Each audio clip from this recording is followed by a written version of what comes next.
메이저리그 전경기 리뷰를 한눈에 오늘의 MLB 이제 네이버 프리미엄 콘텐츠에서 만나보세요. 24년 동안 연속 우승이 나오지 않았던 메이저리그, 다저스는 과연 왕조 구축에 성공할 수 있을까요? 다저스 프런트가 선발 보강을 노리고 있다는 소식 전해드리도록 하겠습니다. 네, 스포츠 전문 매체인 디애슬레틱의 이 다저스 담당 기자죠. 파비안 아르다야 씨가 오늘 기사를 통해서 이 다저스의 오프 시즌 선발 보강 계획을 두고 여러 가지 얘기를 했더라고요. 그렇습니다. 이 다저스의 브랜든 곰스 단장, 지난주에 열렸었던 단장 회의에서 선발진 보강이 가장 우선순위다라고 이제 얘기를 했었거든요. 네, 일단 내년에 확정된 다저스의 선발 로테이션을 한번 살펴보면 오타니의 복귀와 함께 야마모토의 관리를 위해서라도 6인 로테이션으로 정규 시즌 운영을 가져갈 가능성이 굉장히 높아 보입니다. 그렇습니다. 근데 오타니와 야마모토, 글래스나우까지 3명의 선발 투수는 확실히 고정됐다고 볼 수 있겠습니다만 이 나머지 자리를 채울 수 있는 선발은 확실하지 않은 것이 또 현실이기도 합니다. 물론 커쇼와의 재계약 그리고 뷰러도 재계약을 할 수가 있고요. 바비 밀러, 곤솔린, 메이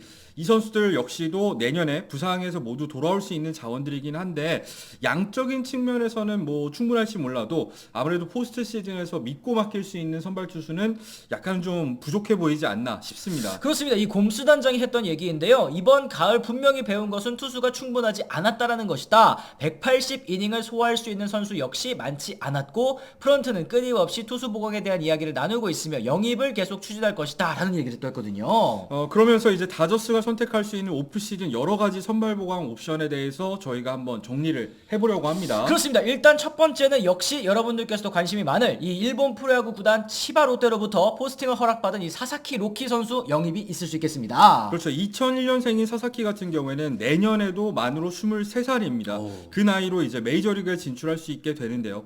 메이저리그 포스팅 확정 소식이 전해지자마자 유망주 랭킹 1위에 이름을 올렸고요. 또 이제 2025년 FA 랭킹에서도 이 소토와 번스에 이어서 3위에 이름을 올렸습니다. 그렇습니다. 이 스넬 선수가 4위라는 거를 또 생각해봤을 때는 현지에서 느끼고 있는 이 사사키 선수에 대한 기대감이 어느 정도인지를 대충 알 수 있는 그런 부분인데요. 이 사사키 선수 일본 프로야구 4시즌 동안 통산 64경기 29승 15패 394.2이닝 505개의 탈삼진 그리고 평균 자책점 2.10을 기록하고 시장에 나왔습니다. 잔부상이 많았기 때문에 풀타임을 소화한 시즌은 없었습니다만 2022년 만 20세 그리고 5개월의 나이로 퍼펙트 게임은 물론이고 등판했을 때만큼은 정말 압도적인 피칭 퀄리티를 보여주면서 전 세계 야구 관계자들의 이 관심을 받고 있는 선수입니다. 그렇습니다. 사실 사사키 선수의 가장 유력한 행선지로 꼽히고 있는 거 역시 다저스죠. 뭐 오타니와 야마모토 선수 영입으로 일본에서 다저스의 인기 뭐 실로 어마어마하다고 하더라고요. 그렇죠. 사사키 입장에서는 이 두 선수의 존재에 더해서 월드 시리즈 우승을 차지한 다저스의 이런 팀 전력 그리고 캘리포니아의 이런 따뜻한 날씨 6선발 체제를 통해서 선수 관리를 받을 수 있다는 점 여러 가지 조건을 살펴봤을 때 이 다저스가 최적의 조건인 거는 분명해 보입니다. 그렇습니다. 이 샌디에고 역시 사사키가 다르비슈 선수와 각별한 관계라는 점에서도 유력 행선지로 꼽히고는 있습니다. 이 사사키의 에이전트 조엘 울프가 다르비슈의 에이전트라는 점도 샌디에고를 선택할 수 있는 이유라고 하긴 합니다만 이 조엘 울프 사실은 뭐 다르비슈만 맡고 있는 건 아니거든요. 그렇죠. 지난 겨울에 다저스와도 야마모토 그리고 뭐 글래스나우 계약을 체결했던 인물이기도 하기 때문에 에이전트의 영향은 뭐 거의 없을 것 같다고 보입니다. 만약 다저스가 사사키 행선지가 된다면 이 다저스 입장에서는 내년에 쓸 수 있는 국제 유망주 보너스풀 사실 500만 달러가 간신히 넘는 수준이거든요. 그쵸. 그 돈으로 일본 최고의 재능을 지닌 이 투수를 얻을 수가 있게 되는 겁니다. 그렇습니다. 뭐 트레이드를 통해서 보너스를 싹 다 긁어 모아도 이게 뭐 800만 달러가 안 되는 금액이니까 정말 헐값에 최고 재능을 가져올 수 있게 되는 거 여러분들께서도 아실 것 같습니다. 이 두 번째 선택 역시 FA 계약도 한번 저희가 얘기를 나눠봐야 되겠어요. 그렇죠. 이번 FA 시장에서 S급 선발 투수로 분류되는 선수를 한번 꼽아보자면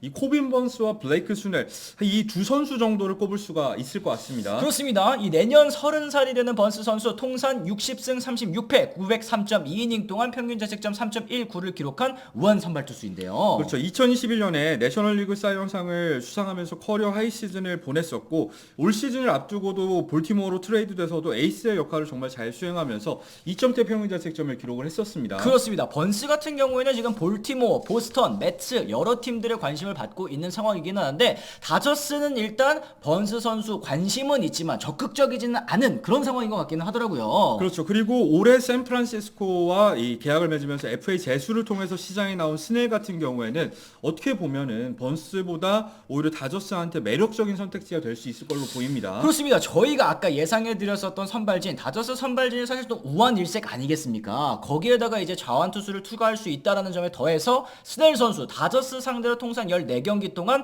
평균 자책점 2.6이 굉장히 또 강했었거든요. 그렇죠. 물론 기복이 굉장히 심하고 이 부상이 잦고 이 제구력에 있어서 난조를 보이는 경우가 있기는 합니다만 그동안 다저스의 이런 선발 투수 영입 기조를 살펴봤을 때는 이 실점 최소화가 가능한 압도적인 구위를 지닌 선수를 좀 선호하는 경향이 있잖아요. 그렇죠. 그런 점에서 스넬이 딱 맞아떨어지는 선수라는 생각이 듭니다. 그렇습니다. 뭐 스넬 같은 경우에는 지난해 이미 퀄리파잉 오퍼를 받았기 때문에 만약에 다저스가 스넬을 영입하게 된다면 드래프트 픽이 날아가지 않는다는 것도 굉장히 좀 이점이겠습니다. 그렇죠. 하지만 이 번스와 스넬 같은 경우에는 이번 FA 시장에서 이런 평가를 살펴보면은 2억 달러 전후에 이 계약이 예상되는 선수들이잖아요.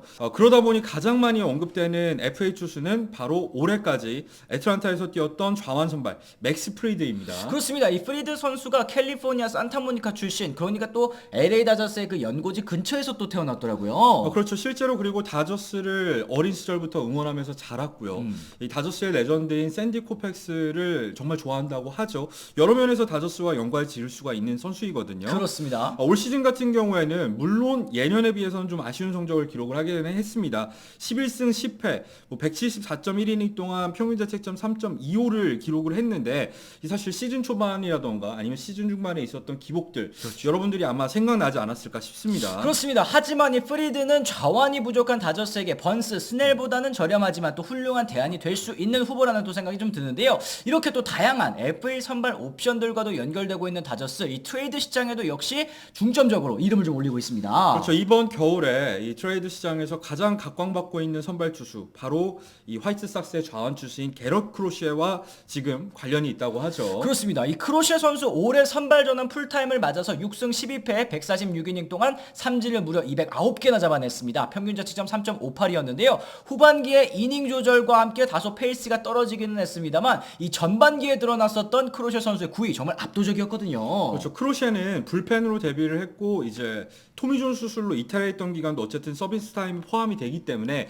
FA까지 현재 2년이 남은 상황이거든요. 그렇기 때문에 화이트삭스 입장에서도 유망주를 수급하기 위해서 충분히 트레이드로 내놓을 수 있는 자원입니다. 그렇습니다. 다저스가 실제로 지난 여름 트레이드 마감 시한 1시간 전까지 화이트삭스와 계속 논의를 펼쳤었던 팀이었습니다. 당시 화이트삭스는 달튼 러싱 선수를 포함한 유망주 패키지를 요구한 것으로 알려졌습니다만 다저스가 이제 난색을 표하면서 이 트레이드가 이루어지지 않았었거든요. 그렇죠. 만약에 이번 겨울에 다시 한번 러싱을 포함해서 이제 트레이드 칩을 맞춰볼 경우에는 이 다저스로 이적할 가능성이 없지는 않을 것으로 보이는 상황입니다. 근데 하지만 크로셰 선수가 트레이드로 이적할 경우에는 새 팀에 연장 계약을 요구하고 있다라는 점이 걸림돌이기는 하겠습니다만 이 구위가 좋은 좌완 선발을 저렴한 가격에 영입할 수 있다라는 거는 확실히 다저스 입장에서 좀 매력적일 것 같기는 해요. 그렇죠. 그랬을 때 이런 카드들이 있는 가운데 상현 씨 같은 경우에는 다저스가 어떤 선택을 하는 게 가장 합리적으로 보여요? 저는 역시 뭐 사사키 선수가 다저스를 선택해 준다면 너무나도 다행이겠지만 요건 또 확실한 건 아니지 않습니까? 이 트레이드, 이 게럿 크로셰 선수와 굉장히 또 밀접하게 연관되어 있었던 다저스니만큼 좀 적극적으로 저는 러싱 선수 윌 스미스의 존재가 있기 때문에 코너 외야수로 활용하는 것보다는 트레이드 칩으로 활용하는 게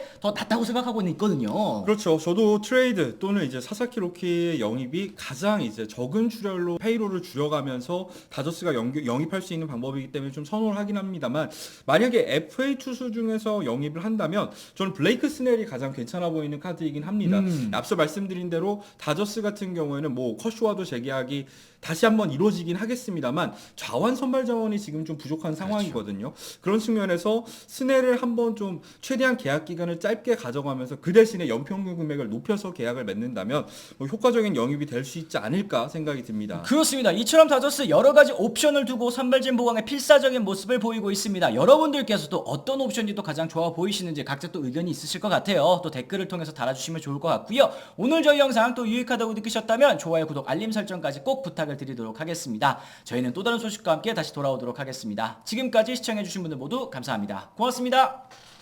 I'm ready to go. I'm ready to go.